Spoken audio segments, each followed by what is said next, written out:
Assalamualaikum warahmatullahi wabarakatuh. Alhamdulillahi rabbil alamin. Lahun ni'matu wa lahul fadlu wa lahul thana'ul hasan. Wa salawatullahil barrir rahim wal malaikatil muqarrabin ala sayyidina wa maulana Muhammadin wa ala alihi wa ashabihi tayyibin tahirin. Allahumma la sahla illa ma ja'altahu sahla wa anta taj'alul hazna idha syi'ta sahla. Allahumma arzuqna al-ikhlasa fi niyyati wal qawli wal amal wa ba'du.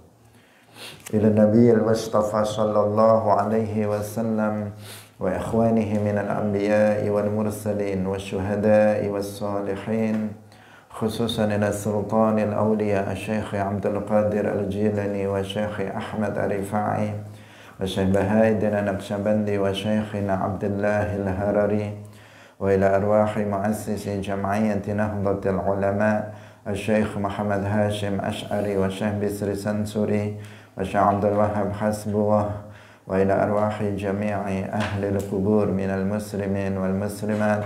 Al-Fatihah. A'udzu billahi minasy syaithanir rajim. Bismillahirrahmanirrahim. Alhamdulillahi rabbil alamin. Ar-Rahmanir Rahim. Maliki yaumiddin. Iyyaka na'budu wa iyyaka nasta'in. Ihdinas siratal mustaqim. Siratal ladzina an'amta 'alaihim ghairil maghdubi 'alaihim waladdallin. Amin. Hadirin hadirat kaum muslimin muslimat, pemirsa Madu TV rahimakumullah. Alhamdulillah, kita bersyukur kepada Allah Subhanahu wa taala.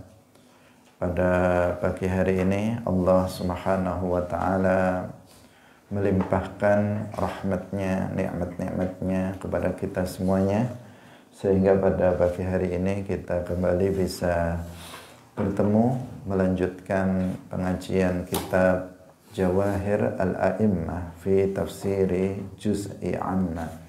Semoga kebersamaan kita pada pagi hari ini mendapatkan keberkahan dari Allah Subhanahu wa taala. Kita semuanya yang hadir mendapatkan ilmu yang manfaat, barokah fid dunya wal akhirah. Amin ya rabbal alamin. Salawat dan salam semoga tetap terlimpahkan kepada Nabi Agung Nabi Muhammad sallallahu alaihi wasallam, para sahabatnya, keluarganya, serta seluruh umat Islam yang mengikuti beliau ila yaumil qiyamah.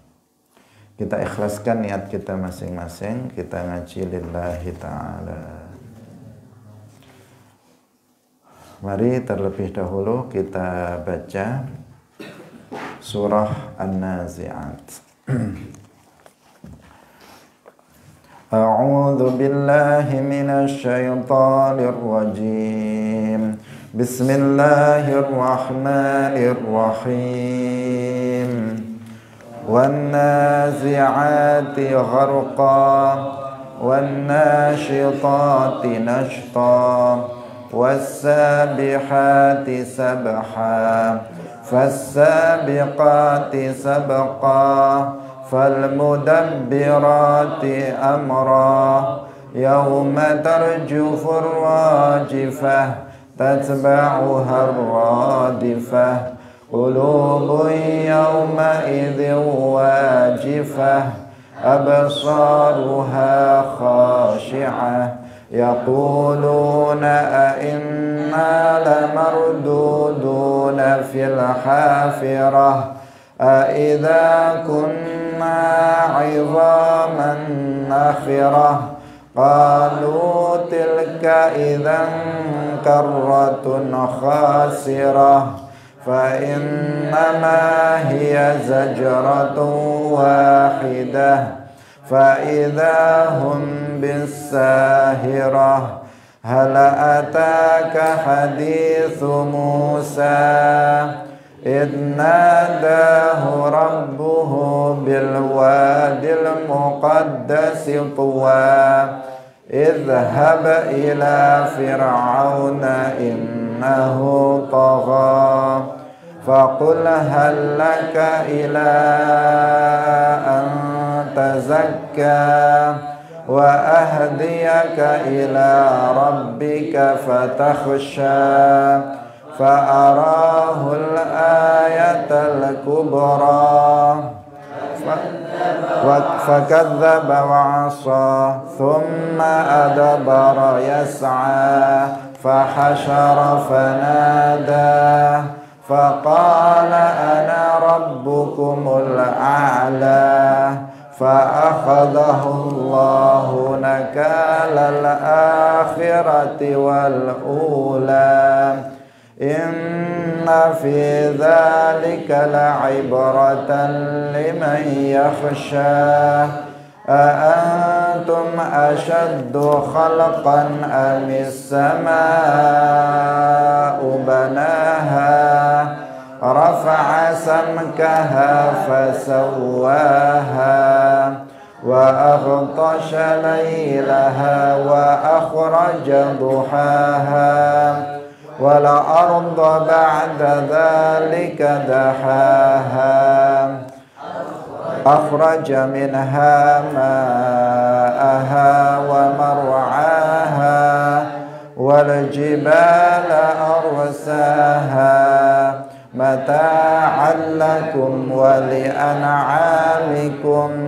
فإذا جاءت الطامة الكبرى يوم يتذكر الإنسان ما سعى وبرزت الجحيم لمن يراه فأما من طغى وآثر الحياة الدنيا فإن الجحيم هي المأوى وأما من خاف مقام ربه ونهى النفس عن الهوى فإن الجنة هي المأوى يسألونك عن الساعة أيان مرساها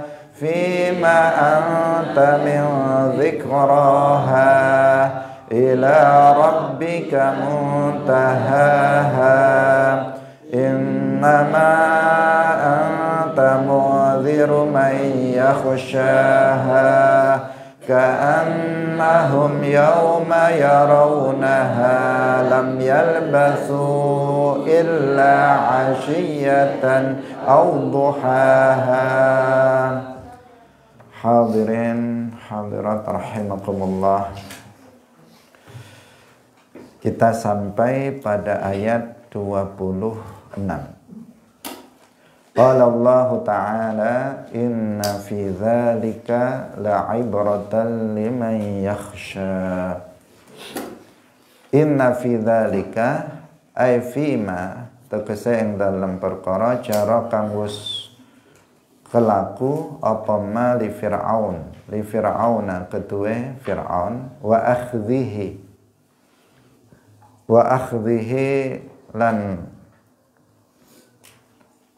akhdhihi lan nyiksane fir'aun tilkal akhdhah ing mangkono-mangkono hukuman utawa siksa la ibaratan yakti ana ay la izzatan yakti dadi nasihat liman yakhsha ay liman kedue wong yakhafu kang wedi sapa man uqubatallahi ing siksane Allah Ta'ala yaumal qiyamati ing dalem dina kiamat, wa fid dunya lan ing dalem dunya.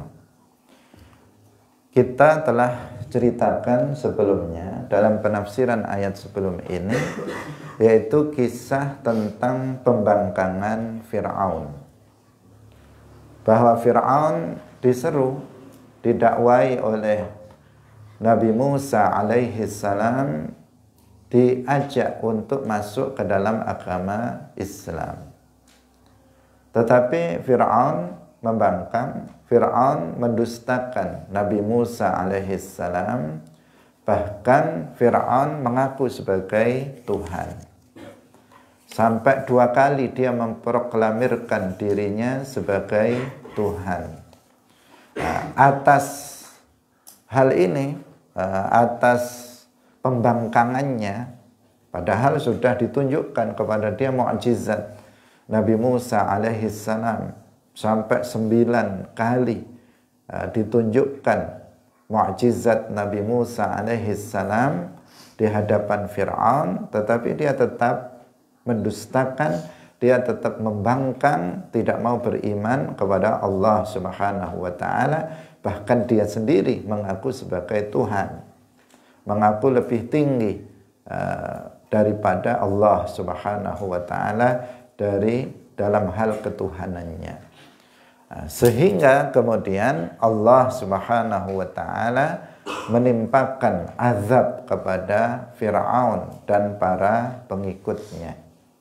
Azab diberikan kepada Fir'aun tidak hanya di akhirat tetapi juga di dunia. Kemarin sudah kita ceritakan bahwa di dunia Fir'aun dan para pengikutnya ditenggelamkan di lautan.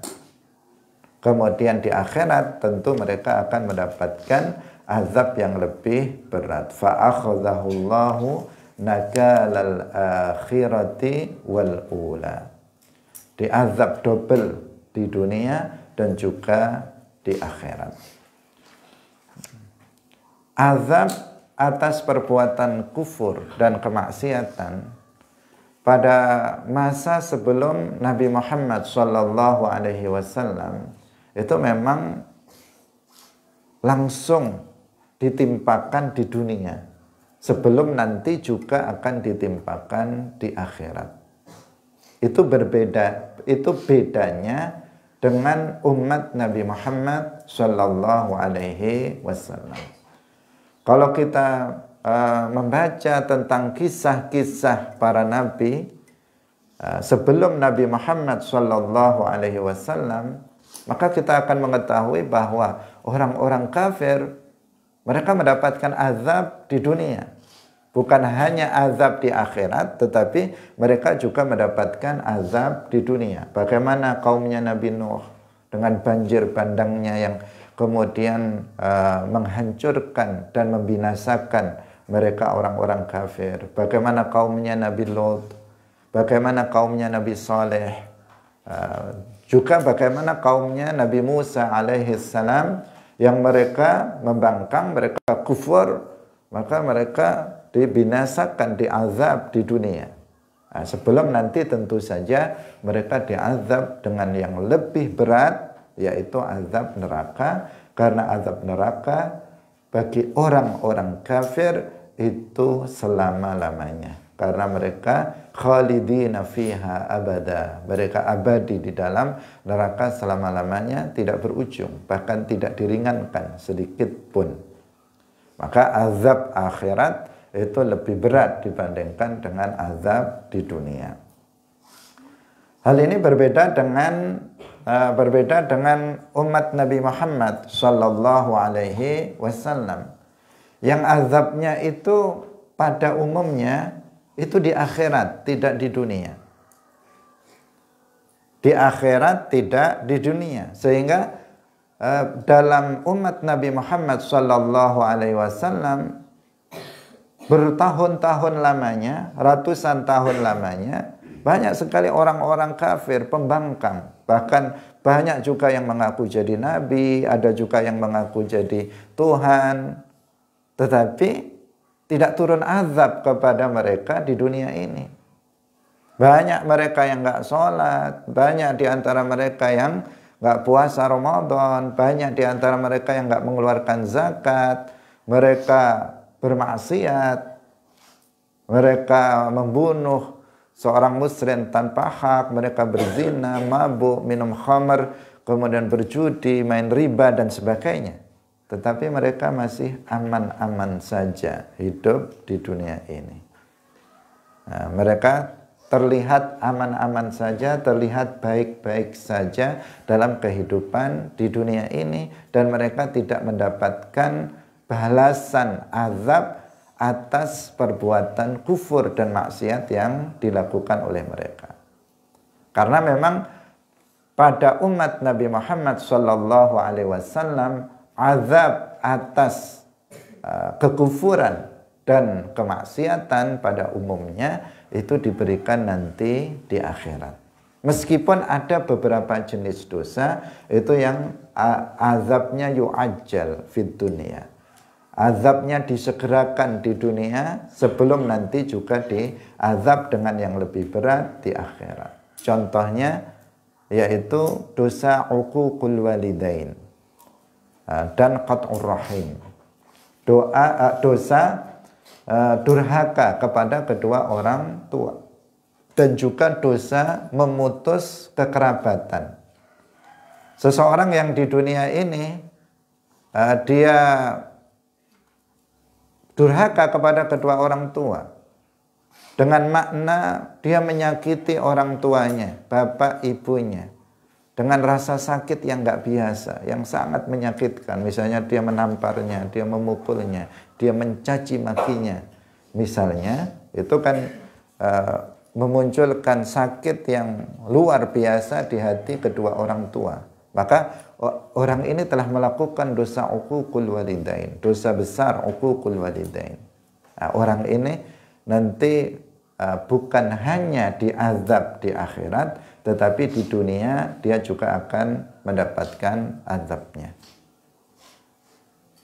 Maka hati-hati untuk dosa ini. Meskipun semua dosa kita juga harus hati-hati, jangan sampai kita melakukannya. Tetapi dosa uququl walidain, durhaka kepada kedua orang tua, azabnya akan ditimpakan di dunia dan juga di akhirat.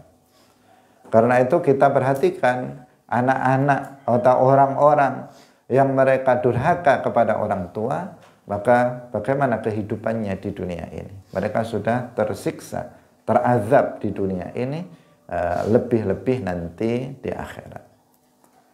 Demikian juga orang yang memutus kekerabatan. Kalau ada orang dengan kakak kandungnya, dengan adik kandungnya, dengan kerabatnya, dengan pamannya dari ayah atau ibu, dia putus kekerabatan, tidak saling tegur sapa, bermusuhan misalnya, tidak mau mengunjunginya tanpa ada uzur, tidak komunikasi, tidak tidak membantu kerabatnya ketika meminta bantuan kerabat tersebut. Artinya dia telah memutus tali kekerabatan, telah memutus silaturahim. Maka di sini orang seperti ini juga akan diazab di dunia sebelum nanti diazab di akhirat dengan azab yang berat. Namun sebagian besar dosa-dosa yang dilakukan oleh umat Muhammad itu akan ditimpakan nanti di akhirat, tidak di dunia. Hadirin yang dirahmati oleh Allah Subhanahu wa ta'ala. Tetapi bukan berarti ini sesuatu hal yang ringan, karena azab akhirat itu lebih berat daripada azab dunia. Satu. Yang kedua, ketika seseorang tidak ada peringatan di dunia ini atas kekufuran dan kemaksiatan yang dilakukan, maka kecenderungan orang itu akan semakin menjadi-jadi di dalam berbuat kemaksiatan. Kalau seseorang misalnya melakukan maksiat, misalnya dia melakukan riba, dengan sebab riba itu kemudian dia menjadi hancur misalnya dari sisi ekonominya, biasanya dia berhenti melakukan riba. Ketika seseorang itu misalnya dia berzina, dengan sebab zina itu kemudian dia terkena penyakit, biasanya dia berhenti di situ. Tetapi kalau tidak terjadi apa-apa, dia bermaksiat tapi nyatanya baik-baik saja, maka ini akan menjadikan seseorang itu terus-menerus berbuat maksiat, sehingga menjadikan azab akhirat akan semakin berat. Karena semakin maksiat semakin banyak dilakukan, maka akan semakin berat azabnya nanti di akhirat. Wal'iyadzubillah. Semoga Allah Subhanahu wa ta'ala menjaga kita dari segala bentuk kekufuran dan kemaksiatan. Nah, jadi yang terjadi pada Fir'aun ini menjadi pelajaran bagi kita, bahwa itulah akibatnya orang yang kufur, orang yang bermaksiat. Fir'aun kufur, dia mengaku sebagai Tuhan, dia banyak melakukan maksiat, membangkang kepada nabinya, mendustakan Nabi Musa alaihi salam. Akibatnya diazab di dunia, dia ditenggelamkan di lautan, kemudian di akhirat dia juga telah dinas bahwa dia akan masuk ke dalam neraka. Hadirin yang dirahmati oleh Allah Subhanahu wa ta'ala. Ini pelajaran bagi siapa? Liman yakhsha. La ibratan liman yakhsha. Menjadi pelajaran, menjadikan nasihat bagi orang yang takut. Bagi orang yang takut. Bagi orang yang enggak takut, dianggap hal yang biasa-biasa saja. Terkadang cerita tentang Fir'aun diceritakan dengan tertawa-tertawa saja, tanpa mengambil pelajaran dari kisah ini. Padahal kisah-kisah di dalam Al-Quran itu adalah semuanya ibrah, semuanya adalah izzah, semuanya adalah nasihat dan pelajaran bagi kita umat Islam. Di dalam Al-Quran tidak banyak kisah-kisah, cerita-cerita para nabi, tidak banyak. Kisah-kisah umat terdahulu ada, tetapi tidak banyak dan tidak lengkap. Banyak yang dipotong-potong kisah-kisah tersebut. Kenapa? Karena memang Al-Quran bukan dimaksudkan sebagai buku cerita, tetapi Al-Quran ini seandainya ada cerita, dan memang ada cerita di dalamnya, itu adalah sebagai ibrah. Jadi diambil kutipan cerita sebagai pelajaran bagi umat Islam. Seperti ini. Kisah Fir'aun sedikit secara global, tidak secara rinci. Tetapi kenapa disebutkan di sini? Sebagai ibrah, sebagai pelajaran bagi kita umat Islam agar nggak kayak Fir'aun. Kamu itu jangan kayak Fir'aun dalam kekufuran. Jangan kayak Fir'aun dalam pembangkangan. Akibatnya berat. Diazab di dunia, juga diazab di akhirat. Jangan ngikuti perilakunya Fir'aun. Itu maksud dari penyebutan kisah pembangkangan Fir'aun terhadap dakwah Nabi Musa alaihi salam. Hadirin rahimakumullah. Kita lanjutkan. A'antum ashaddu khalqan amis sama'u banaha. A'antum al-khitabu zahiruhu. Al-khitabu utawi khitabe tujuane zahiruhu iku utawi zahire khitab, annahu utawi zahiruhu iku amun umum. Wal maqsudu lan utawi kang den maksud iku al-kuffaru pira-pira wong kafir mungkirul ba'tsi kang ngingkari kebangkitan. Asyaddu khalqan as'abu luweh angel apane insaan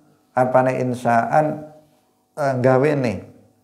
Amis sama'u utawa langit banaha kang wis bangun utawa kang wis nyiptakaken ing sapa Allah ing sama. Bayyana mertelaaken sapa Allah taala kaifiyata khalqiha ing tata carane penciptaane langit. Hadirin rahimakumullah. Jadi di sini dikatakan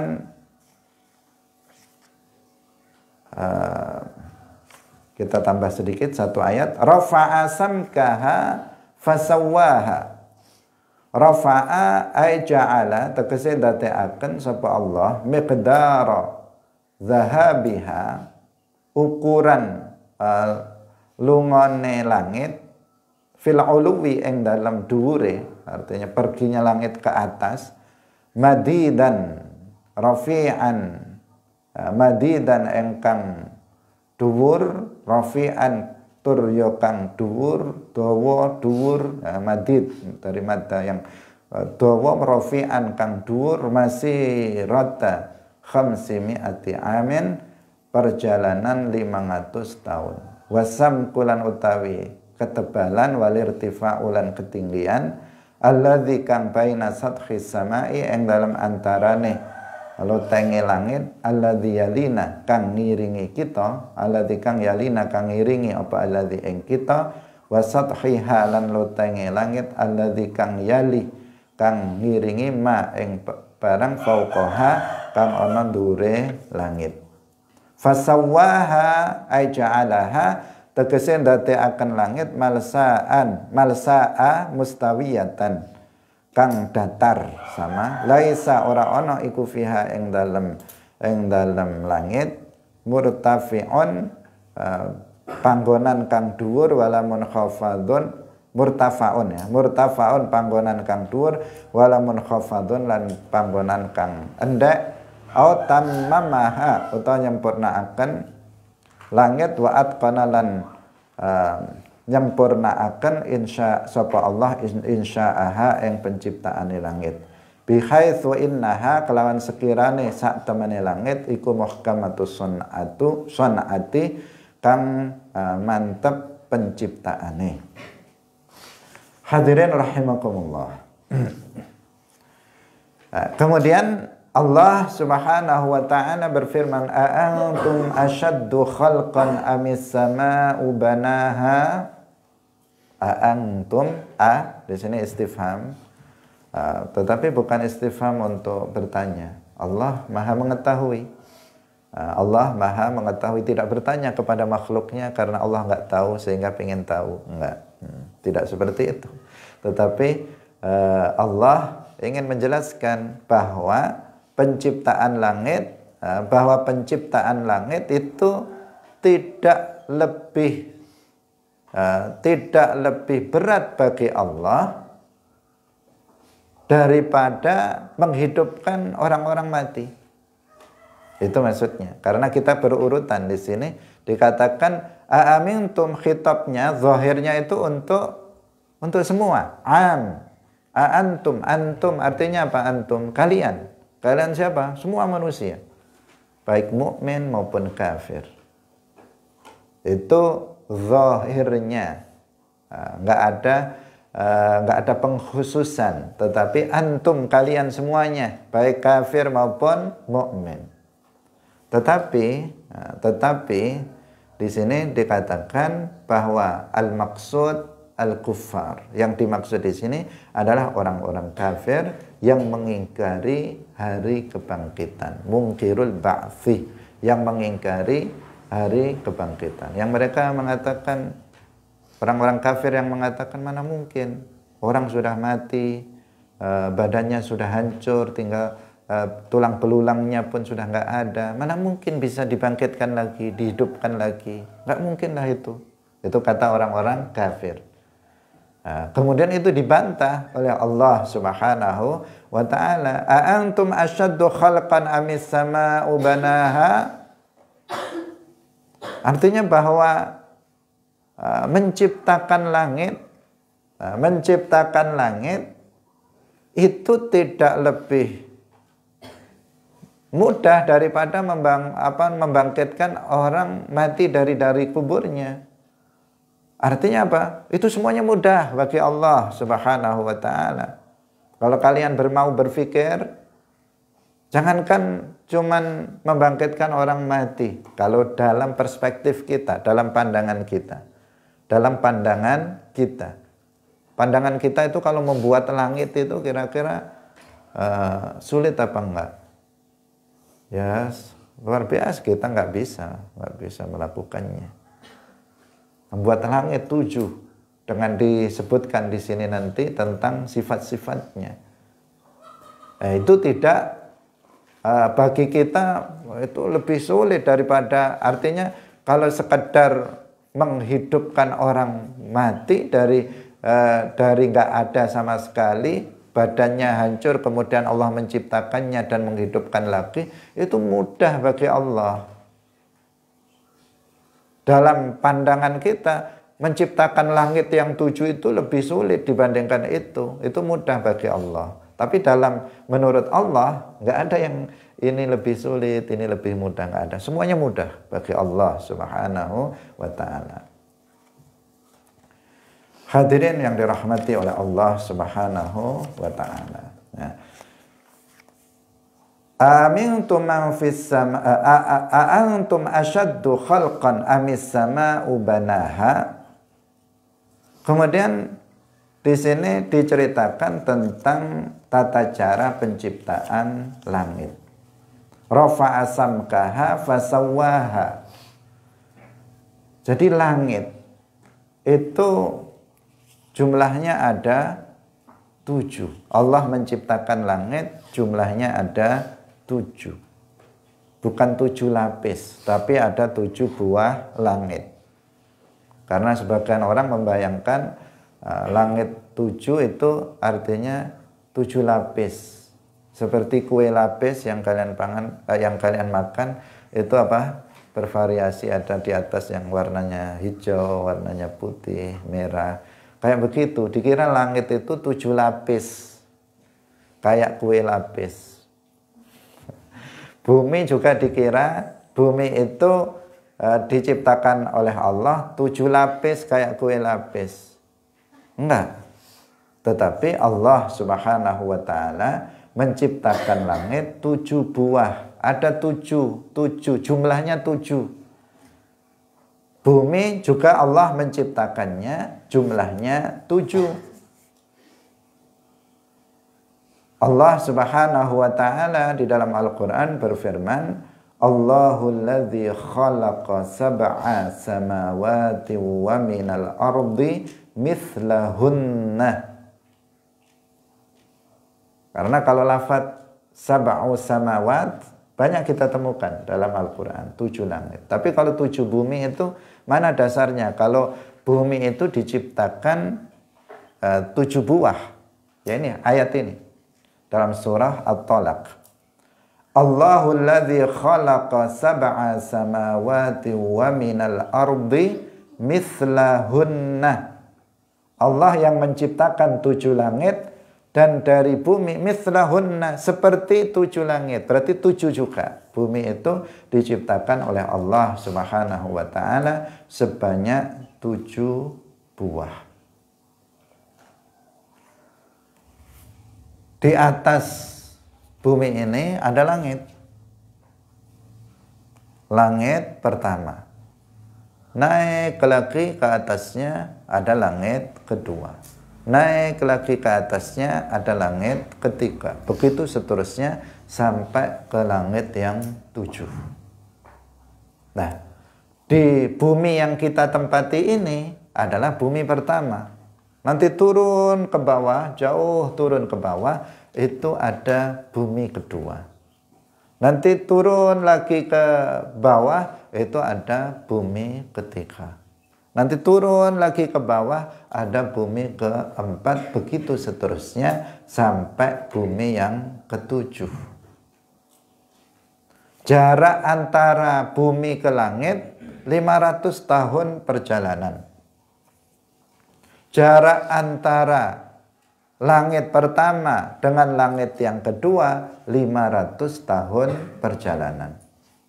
Jarak antara langit kedua ke langit ketiga 500 tahun perjalanan. Begitu seterusnya. Jarak antara bumi pertama dengan bumi yang kedua yang ada di bawahnya itu 500 tahun perjalanan. Jarak antara bumi kedua ke bumi ketiga itu 500 tahun perjalanan. Begitu seterusnya. Jarak antara langit dengan langit yang lain jaraknya 500 tahun perjalanan. Demikian juga jarak antara bumi satu dengan bumi yang lain itu jaraknya 500 tahun perjalanan. Nah, kemudian disebutkan rafa'a samkaha. Apa maksudnya di sini? Bahwa langit itu tebal, ya, langit itu tebal. Langit itu ketebalannya disebutkan di sini. Allah Maha Kuasa, ya. Allah Maha Kuasa. Ketebalan langit itu ketebalannya juga perjalanan 500 tahun. Ini ketebalannya, ya. Karena langit itu diciptakan oleh Allah di sini fasawwaha, dia datar. Langit itu datar. Enggak seperti bumi. Kalau bumi itu ada gunungnya, ada jurangnya. Kalau kalian pergi ke daerah-daerah tertentu kadang begini-begini naiknya, kadang turun. Itu apa? Bumi. Tetapi kalau langit itu datar, datar. Enggak ada gunungnya, enggak ada lembahnya, enggak ada jurangnya. Dia datar.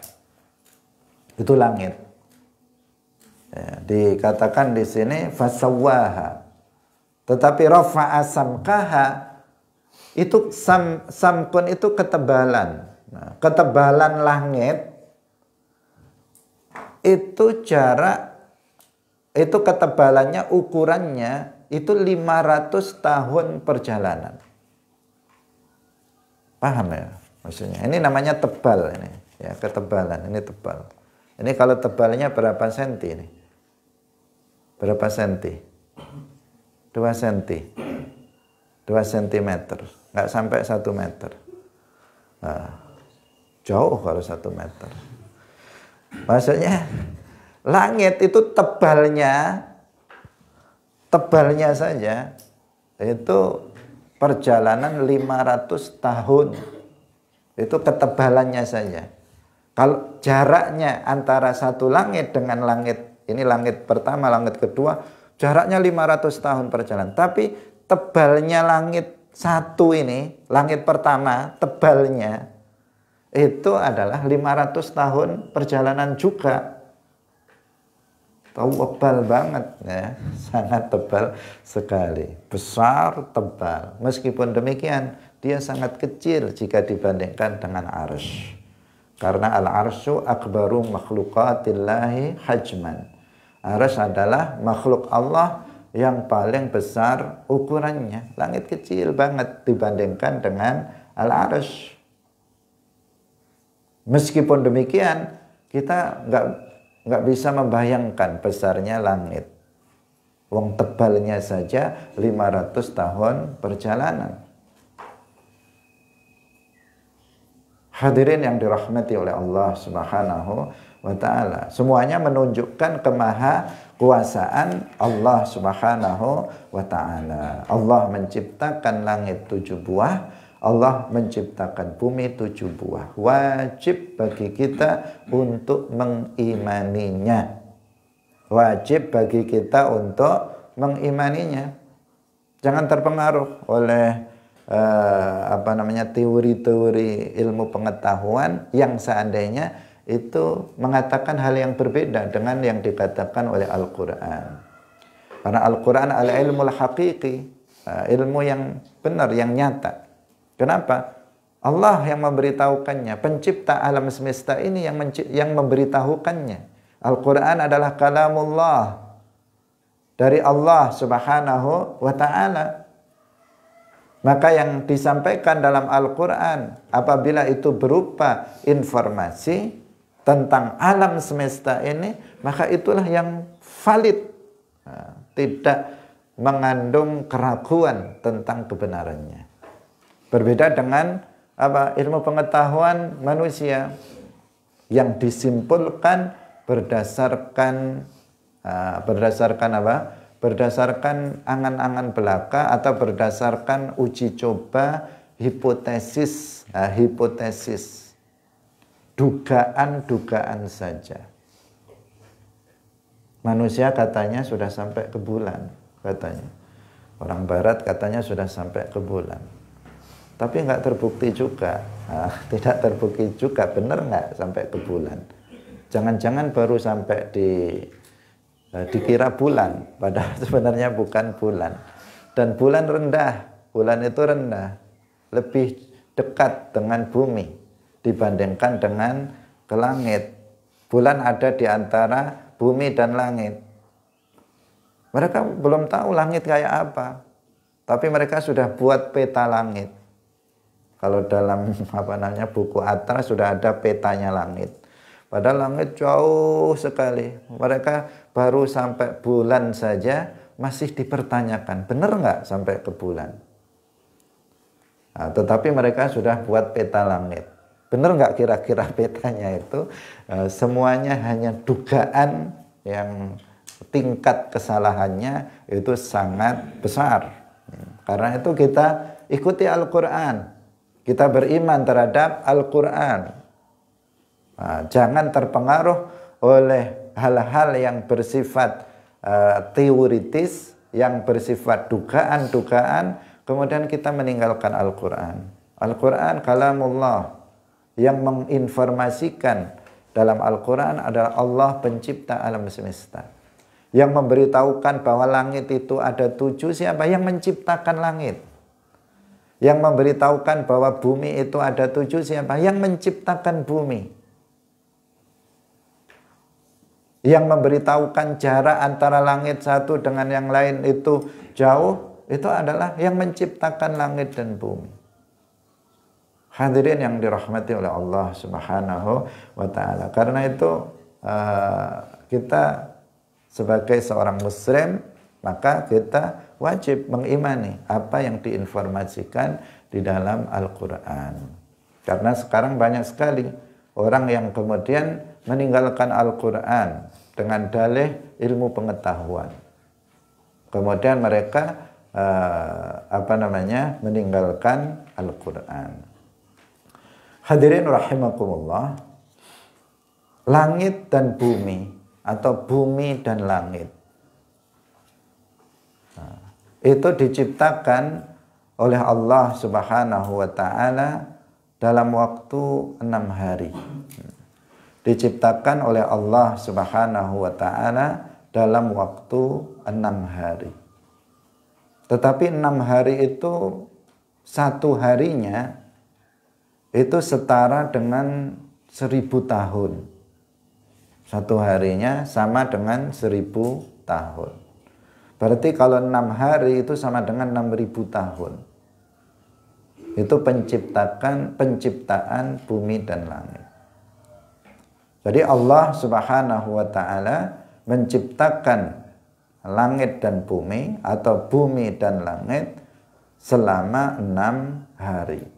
Walaqad khalaqnas samawati wal arda wa ma bainahuma fi sittati ayyam. Dalam 6 hari. Ini juga informasi dari Al-Quran tentang penciptaan alam semesta. Yang satu harinya tadi dikatakan sebagaimana disebutkan dalam Al-Quran, satu harinya itu setara dengan 1000 tahun. Wa inna yawman 'inda rabbika ka'alfi sanatin mimma ta'uddun. Ka'alfi sanatin mimma ta'uddun, disebutkan dalam suratul Hajj.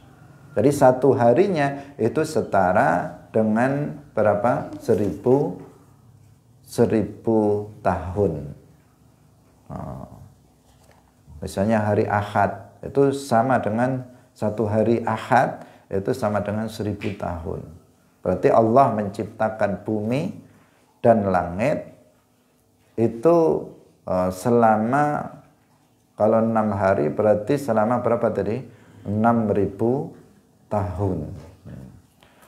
Allah Subhanahu wa ta'ala Maha kuasa untuk menciptakan langit dan bumi, dan apa yang ada di antara keduanya itu sekejap, lahzah, langsung tercipta. Allah Maha kuasa. Allah Maha kuasa untuk itu. Tetapi hikmah dari diciptakannya langit dan bumi selama 6 hari, hikmahnya adalah mengajarkan ta'anni. Mengajarkan ta'anni. Mengajarkan ta'anni itu mengajarkan berproses, bahwa segala sesuatu itu ada prosesnya. Kalau kamu ingin menjadi orang yang berilmu, berproses, belajar dulu. Jangan pengen ujuk-ujuk jadi orang alim. Mana bisa? Nah, berproses dulu, belajar dulu, rajin masuk kelas, murojaah. Nanti kalau kamu istiqamah dalam belajar, maka kamu akan menjadi seorang yang alim. Kamu ingin menjadi orang yang kaya misalnya, berproses dulu.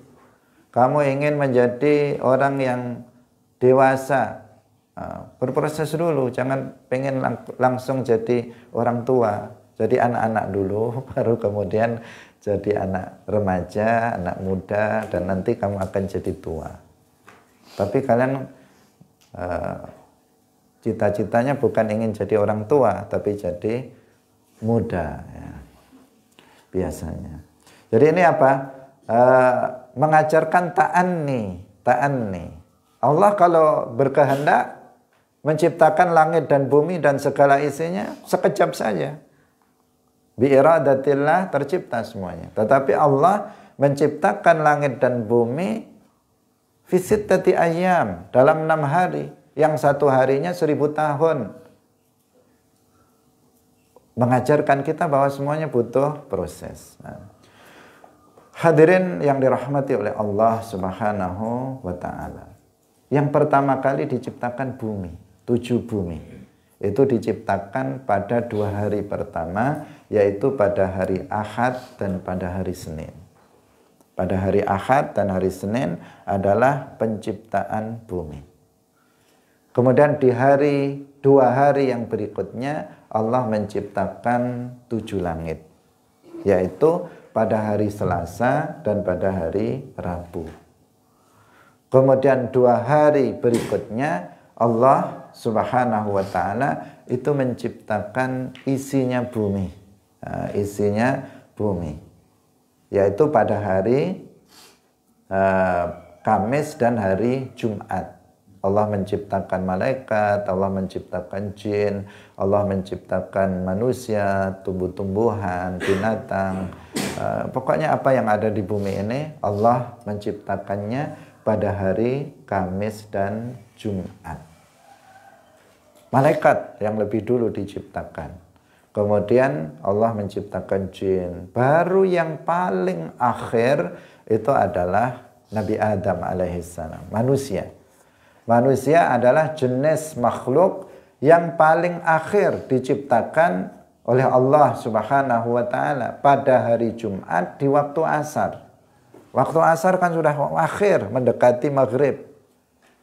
Nah, disitulah diciptakan Nabi Adam alaihissalam. Meskipun demikian, meskipun diciptakan paling akhir, tetapi Nabi Adam alaihissalam ini yang paling mulia.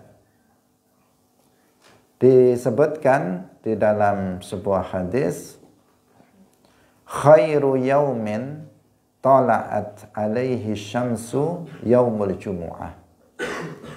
Hari yang paling baik di mana matahari itu terbit itu adalah hari Jumat.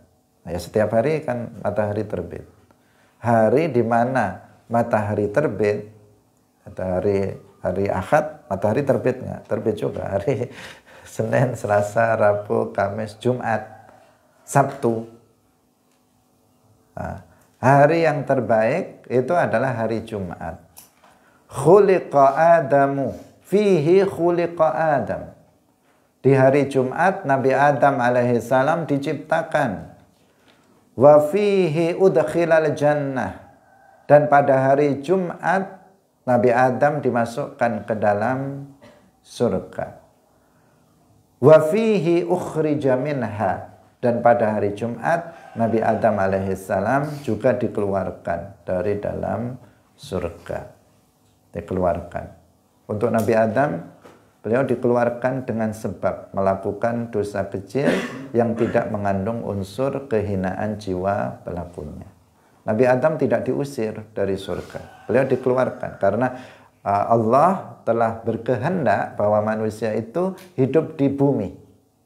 Sehingga Allah menciptakan sebab Nabi Adam itu berada di bumi, yaitu dengan beliau memakan buah yang dilarang untuk dimakan di dalam surga. Sehingga dengan kehendak Allah beliau makan, dan dengan sebab itu beliau kemudian dikeluarkan dari surga dan berada di bumi. Nggak boleh kita mengatakan Nabi Adam diusir dari surga. Yang diusir siapa? Iblis, laknatullah alaih, mal'un.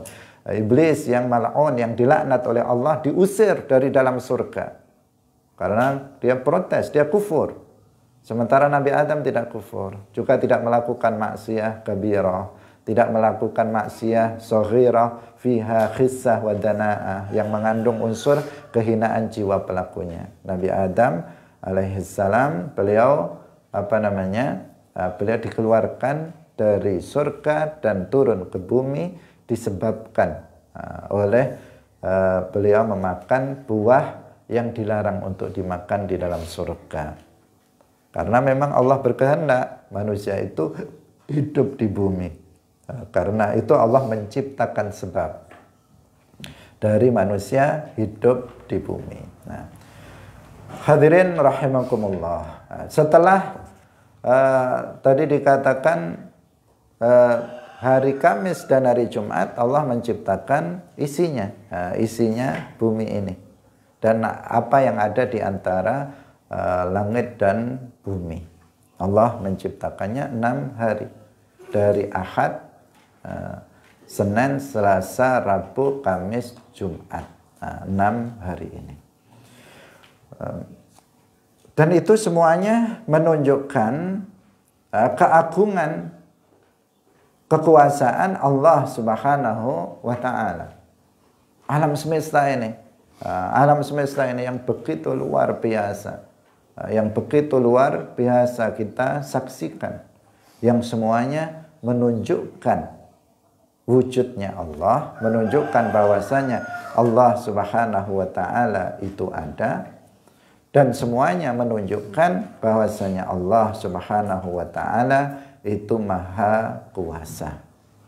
Hendaknya kita berpikir tentang alam semesta ini agar bertambah kuat keyakinan kita kepada Allah Subhanahu wa ta'ala.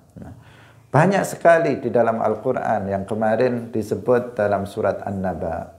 Demikian juga dalam surat An-Nazi'at. Mengajak kita untuk berpikir tentang alam semesta ini agar kita mengakui kemahakuasaan Allah Subhanahu wa ta'ala. Dan pada ayat berikutnya, wa aghtasha lailaha wa akhraja duhaha wal arda ba'da dzalika dahaha, dan seterusnya, itu juga masih mengajak kita berpikir tentang alam semesta ini agar kita mengetahui dan mengakui kemahakuasaan Allah Subhanahu wa ta'ala. Insyaallah akan kita lanjutkan dalam pertemuan berikutnya. Barakallahu fikum wallahul muwaffiq ila aqwamit thariq. Wassalamualaikum warahmatullahi wabarakatuh. La ilaha illallah. Allahumma salli ala sayyidina Muhammad wa ala alihi wa sahbihi wa sallim. Rabbi ghfirli wa liwalidayya wa lil mu'minina wal mu'minat.